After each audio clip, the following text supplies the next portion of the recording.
welcome to Why We Are Christians. My name is Kent Philpott. I'm here in San Rafael, California at Marin TV Studios. But the gentleman that you see is Mike or Michael Butler. I've always called you Michael Butler. And anything but late for dinner. okay. And he's in Stockton, California. All right, Michael, welcome to the program, guy. Thank you. It's been a long time coming, hasn't it? Oh my, yes. Yes, it has. We go way back to about 1970, I think. Yeah, we're looking about 50 years. About 50 years, yeah. That's half a century in dinosaur years. Indeed it is. Okay, well, Michael, fill us in a little bit about your family, where you were born, about your parents and stuff. Okay, I was born in a little town called Indian Head, Maryland, over on the East Coast. My mother was a daughter of an immigrant family, German immigrants to West Texas, and although she was in a Lutheran family, I think my dad converted her to the Baptist faith, and so she was a Baptist for most of her life. Michael, that means you were brought up in a church. Your parents were Christians. Oh yes, from the time I was born, I started out in the church nursery, and then as soon as I was old enough, I was sitting in the pew with them. So yeah, virtually from the day I was born, I've been in one church or another. Okay. And I went to a little Baptist mission in Maryland, and when I was about 8 years old, we moved to Indiana and joined another Baptist church. And in that Baptist church, they asked me if I believed that Jesus Christ was the Son of God, and I said yes.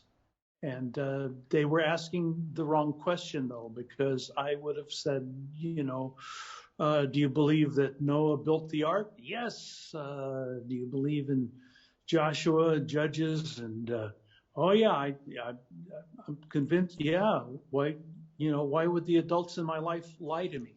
So when I was about 8 years old, on what they took to be a profession of faith and what I thought was more an intellectual exercise, they accepted me into the church, and I was baptized and kind of stuck on the back shelf. And as long as I, came to church, and for a while there I sang in the youth choir, and I was just a model citizen, but I didn't really know what it meant to be saved. I didn't know that. I don't remember them talking about sin in those days, or really why I needed a savior.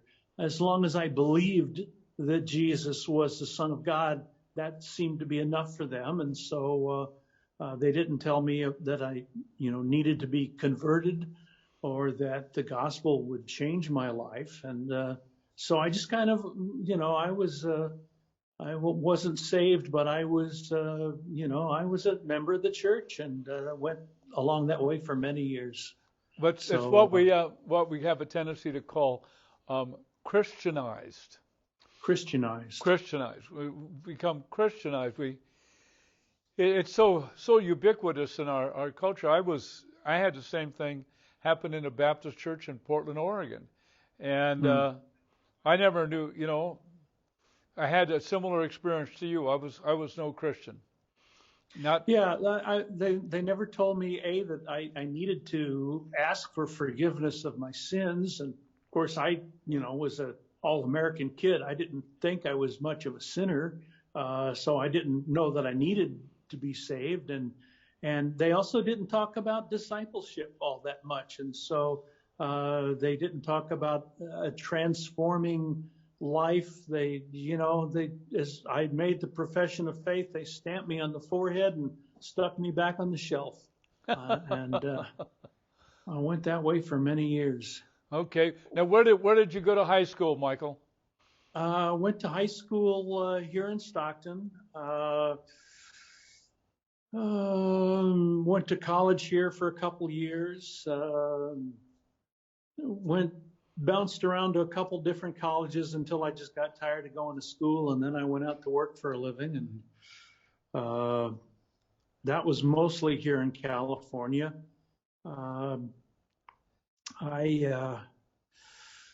When we moved out to California, I don't know, the Lord, even though I wasn't saved, the Lord convinced me that, that we went to this Baptist church, and I was just sure that was where I was supposed to be. So we stayed there for a while. I became a Sunday school teacher in that church. I was licensed to preach from that church, but I still, wasn't quite where I needed to be. So, as a matter of fact, I think that's where you came in. Do you remember teaching some seminars at Golden Gate Seminary back in the late 60s, early 70s? Yes, I did. I remember. And is Okay. that where we connected at Golden Gate Seminary? I think that's probably where we first met. I remember coming into this seminar, and I was late for some reason. So being the brash, guy, I just kind of wandered in and shot my mouth off, But I remember one. I don't remember anything else that you said, but I remember there was this one exercise that you had in communicating without words, and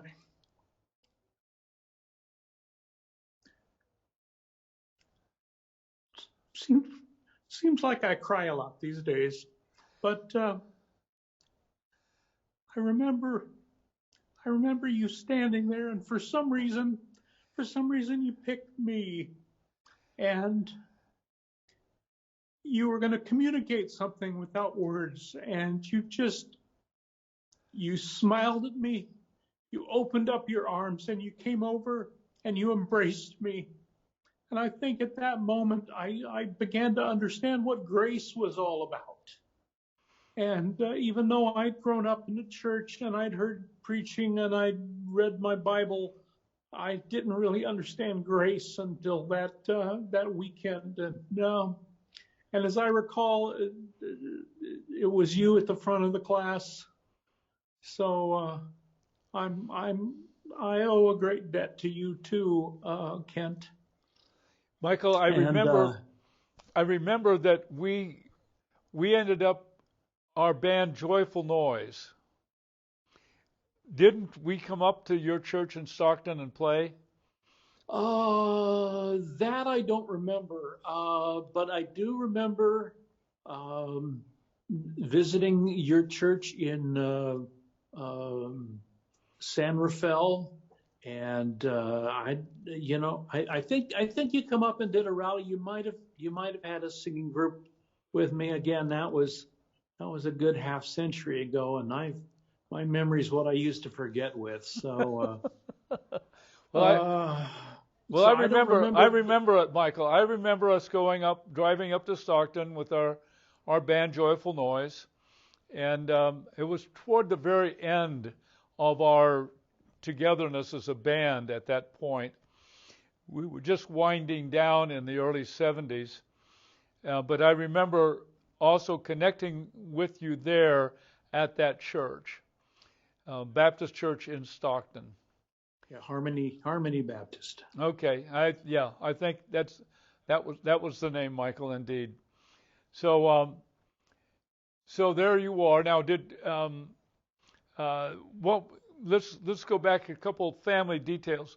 What were you working? What was your life's work? What did you engage with? I was working at the church doing youth ministry, and I met a young lady there in Stockton, and I think this was about 1970, 72, something like that. And we ended up getting married. I was convinced that the Lord had picked out this one woman for me, and I was working some odd jobs at the time, and we got married in January, and at the time I didn't have a job, and I was reading the classifieds in the newspaper, and it said, looking for someone to do this kind of work, must be married. And I thought, well, I've been married 3 weeks now, so I qualify You for qualified. that job. And I ended up doing a line of office repair work. Did that for 10 or 15 years. That wasn't the most profitable of enterprises, but at the time I thought, as long as I'm doing the Lord's work on the weekends, that it doesn't really, I wasn't in it to make a lot of money. I was just in it to keep body and soul together, keep the family together, and that progressed for a while. Out of the Jesus movement in Stockton, there was a small Reformed church that met, and they actually met in my living room for a number of years, and I was preaching there for a number of years, and I thought that the Lord had things pretty much set, and that that it would continue that way for as long as I could see. And unfortunately, along about 1999, I've been a person who never believed in divorce. I believe that when you made a commitment, you made a commitment for life till death do you part.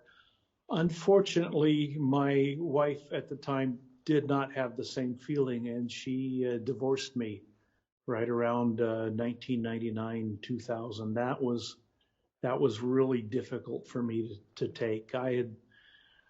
I'd actually been going through some hard times, some rough times spiritually, and I was working really long hours, and at the time it just seemed like piling on. I was really kind of devastated.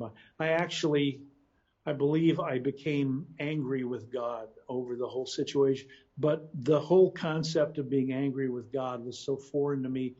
I just couldn't wrap my head around it. So I went into denial, and so I lived in denial, and like the prodigal son, I kind of went into a far country for a number of years, and finally came to my senses back here a few years ago to the glory of God. So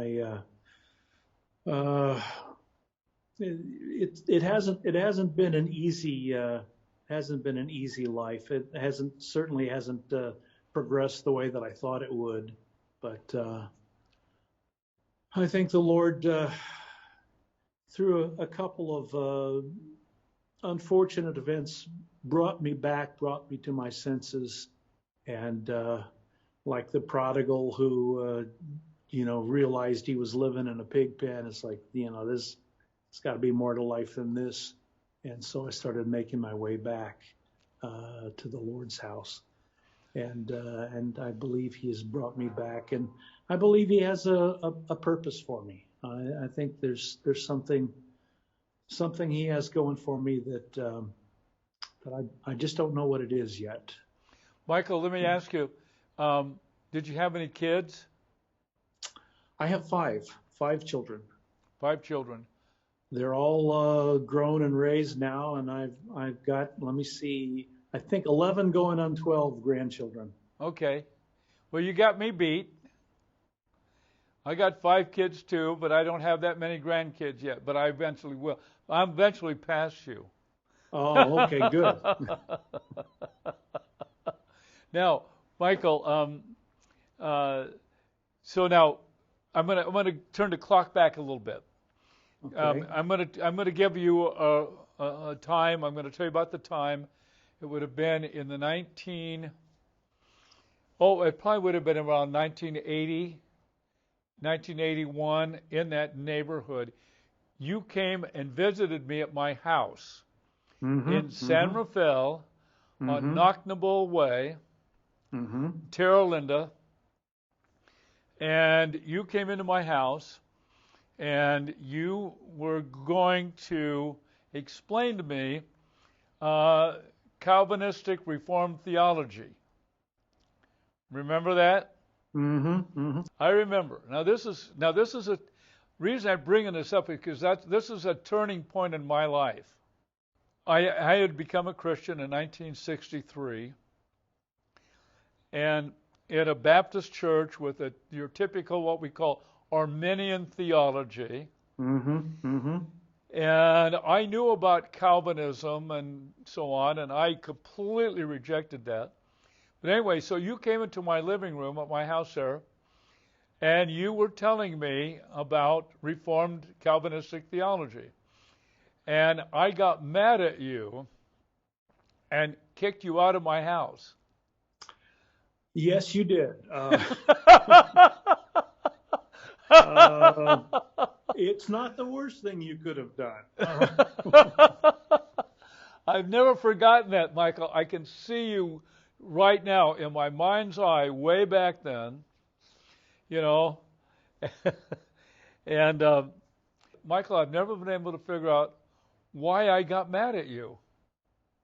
Well, you know, at the time, what you thought I was saying was heterodox. It was, you know, it was against the gospel. I'll give you an example. When I first was introduced to the doctrines of grace, was in this little church in the park group, and one of the elders there was reformed in his thinking. And I remember being over in his house one afternoon, and he was speaking about the doctrines of grace, and it just sounded odd. Again, the churches I was brought up in were mostly Arminian, and it just didn't jive with all the things I'd heard before. And it was very pleasant because he just sort of shrugged it off. It's like, yeah, but don't worry about it. You know, I'm speaking the truth, and you'll either get it or you won't. But you know, I'm not going to argue with you about it. So he wasn't argumentative. He just, in a matter-of-fact way, spoke what he knew to be the word of truth. And I, you know, was a little bit taken aback by it, but I went and I started to search the scriptures, and sure enough, you know, there it was in the scriptures. There was the fact that God is God, and you know, we may want to contribute to our salvation. We may think that, well, yeah, God picked me because I was just a little bit shinier than the next guy. I was a little bit holier than the next guy. Pride says, oh my, God is so lucky to have me. And the scripture says, no, he's not. He was under no obligation to save you. And as a matter of fact, there was nothing. God looked into the future and didn't pick you because he saw something in you. He picked you in spite of what he saw in you. And then I started to understand grace. And when you start to understand grace, you see that it strikes at your pride. And that's the other thing. That's the reason we become emotional about it, is because when we hear the doctrine of who God is, then man in his pride has a hard time accepting it. We want, oh yeah, my righteousness is okay, and yeah, I'm not so bad. I haven't knocked over any banks. I haven't killed anybody. I'm a pretty good guy. You know, of course God's going to accept me into his heaven. And but God uses an entirely different standard. He is so righteous. When they talk about the holiness of God, they have to say it 3 times. Holy, holy, holy is the Lord God Almighty. And the righteousness of man is as filthy rags in front of him. And that hits us right in the heart, because we're pretty proud of what we've done, and it's not good enough. You're right, Michael. So what happened, to keep the story, I thank you so much for relaying on that.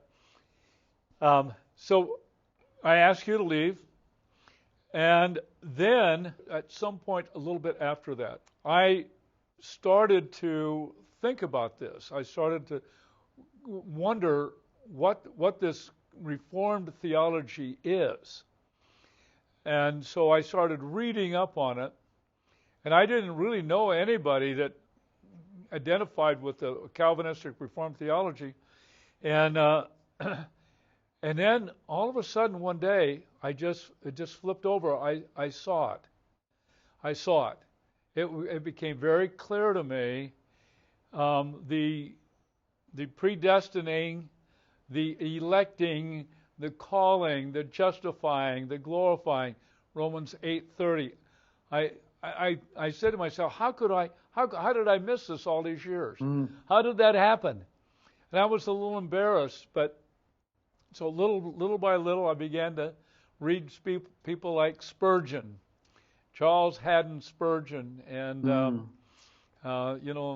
David Martin Lloyd Jones, and some of those guys. And so I actually announced to our congregation that I had undergone a little bit of a change. I hadn't been converted, but I had a change. And now here's the main thing, Michael. One day, shortly after that, some years after that, you walked in to Miller Avenue Baptist Church in Mill Valley. You did. I saw you come in, this big, tall guy, and I said, "That's Michael Butler." And I called you out and apologized to you right there in front of the whole congregation and asked you to forgive me for kicking you out of my house. That's what happened. Michael, that's what happened. I believe you. It probably just didn't register to me because I didn't think there was anything that needed forgiving. You just have to be faithful to the Word. And you talk about why you didn't see it before. Well, I'll tell you why. Because some preachers are sneaky. I'll give you an example of some sermons that I've heard. Somebody will be preaching along in the Bible and they'll say, all right, you see here in verse 15 it says this, and verse 16 it says that, and verse 17 says that. Now down in verse 24 it says this, and he kind of jumps over passages of Scripture. And that's one thing that I love about the Reformed faith, is that we're not ashamed of any of the verses. We don't have to skip over any of the verses. It all fits in God's plan and God's purpose. Yeah. I'll tell you how bad it was in that Baptist church where we met. They had the Southern Baptist Convention publishes these booklets, the Sunday school lessons. And at one point in time, the quarterly lessons were on the book of Romans. And we started in Romans chapter 1, verse 1, and we go to chapter 2 and chapter 3 and chapter 4. And we went all the way through chapter 8:31. And the next Sunday, we started over again in chapter 10. The 9th chapter of Romans was just kind of skipped over because they either didn't know how to handle it or they were afraid they were going to offend somebody. So they just didn't talk about it. The whole 9th chapter of Romans was gone. And we went on through chapter 10, and it was like, where'd it go? Well, why didn't we talk about it? Why? It's there in the Bible. Why don't we study it? But again, I don't have to look at any verse in the Bible and say, well, yeah, we're not going to talk about that because, only crazy people believe that. It's comforting to know that the entire Bible is inspired by God and is profitable for learning and for exhortation. Exactly right, Michael. Exactly right. Now, we got done what I was hoping to be able to talk to, and I'm so thankful and pleased, Michael, we were able to do that. Now, you've had some medical issues, haven't you? Yes, some pretty big ones. Last January, my health started deteriorating quite a bit and deteriorated steadily for about 5-6 months. and it was a heart valve. I was born with a heart valve that was a little bit irregular, and just over the course of 70 years, decided to almost stop completely altogether. And I felt that was, I felt that I learned a lot about sympathy and empathy during those months, because I would get to the point where to walk from one room to another, I would have to hyperventilate before I started, and then when I got to the next room, I'd have to hyperventilate to catch my breath. And it was kind of funny, when I went in for the heart surgery, and they did one of these things where they stick the valve in and up through your leg and just kind of expand it in your chest. It was really almost miraculous. I went in the next day. They let me out the next morning with a new heart valve. It was like I say, it's right next door to miraculous as far as the medical advancement.